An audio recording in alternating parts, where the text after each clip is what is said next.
আমার কাছে আছে, অন্যদের কাছে আছে, এখনো আছে। উনি ভাবছেন না 29-12 হয়েছে বা উনি 45%, আমরা 39% ভোট পেয়েছি, থামেনি, এখনো আসছে। ওনার মিটিংয়ে যা যা হয়েছে সব আমি জানি, তথ্য জানি। আর একটা কাঁথি যেহেতু আপনার ঠিকানা, সেই সময় কাঁথিতে আমি একা থাকি না, কাঁথিতে আরো অনেক লোকজন থাকে। তা উনি উনার একজন রাষ্ট্রমন্ত্রী ওখানে থাকেন। উনি যেদিন বলবেন আমার কাছে যায় সেদিন আমি উত্তর দেবো। তা উনি ক্লিয়ার করে বলুন। তিনি জানেন না মনে হয় যে ওনার যা বিদ্যা বুদ্ধি, উনি তো নিম্ন মেধার। কাঁথির লোকজন পড়াশোনায় অনেক হাই কোয়ালিটি। ওখানে বাড়িতে বাড়িতে গ্র্যাজুয়েট পাবেন, মাস্টার ডিগ্রি পাবেন। কাঁথির রাধা বিনোদ নাথ সহ অনেকেই ইউরোপে থাকেন, পড়াশোনা মানে পড়ান, লেকচারার। অনেক ডাক্তার বিদেশে থাকেন। তা আপনার কাঁথির কাছে একজনের বাড়ি আছে, দেশপ্রাণ বীরেন্দ্রনাথ শাসমল, যিনি কংগ্রেস অধিবেশনে অপমানিত হয়েছিলেন, খালি পায়ে বেরিয়ে গিয়ে অবিভক্ত পরগনা, অবিভক্ত মেদিনীপুরে ট্যাক্স বিরোধী বন্ধ আন্দোলন করেছিলেন। এবং একমাত্র হিন্দু মানুষ, মানে হিন্দুদের প্রথা আছে তো, মানে বৈষ্ণব ছাড়া অন্যদের দাহ করতে হয়, তো ওনাকে দাঁড় করিয়ে পোড়ানো হয়েছিল। উনার নামে আপনার কলকাতার রাস্তাও আছে, দেশপ্রাণ শাসমল রোড। অর্থাৎ তিনি শুভেন্দু অধিকারীকে আক্রমণ করতে পারেন, কারণ তিনি আমার কাছে হেরেছেন, যন্ত্রণা আছে। 1956টা বেড়ে 8,000-এর কাছাকাছি গেছে। তারপরে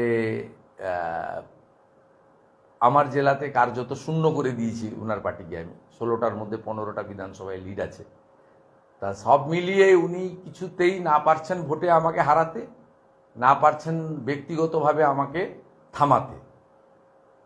এই কারণে উনি রাগ, হিংসা আর প্রতিহিংসার বশবর্তী হয়ে এগুলো করছেন। কিন্তু কাঁথিকে দয়া করে অপমান করবেন না।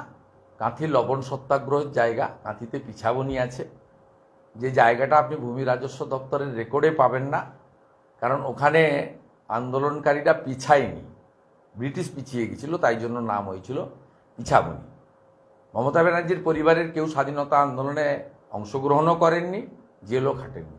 আমার পরিবারের বিপিন অধিকারী স্বাধীনতা সংগ্রামে আন্দোলনে ছিলেন এবং ব্রিটিশের জেলও কেটেছেন।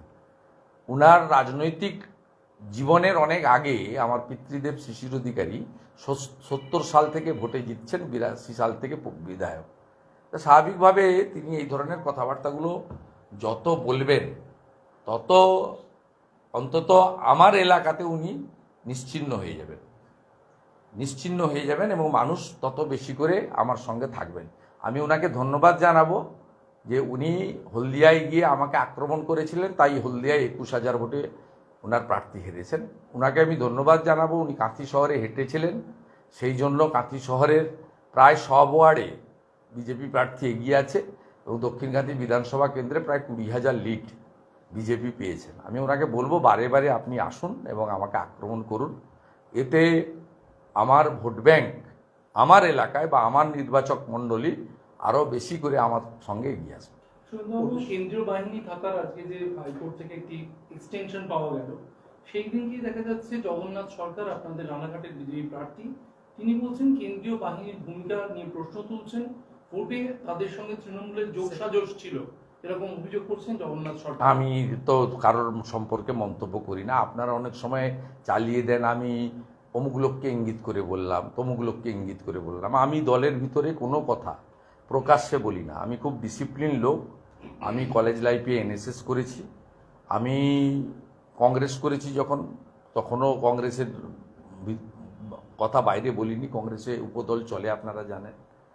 আমি তৃণমূল যতদিন করেছি, কোনো দিন আমার ভাইপো এত হাত ধুয়ে আমার পিছনে লেগে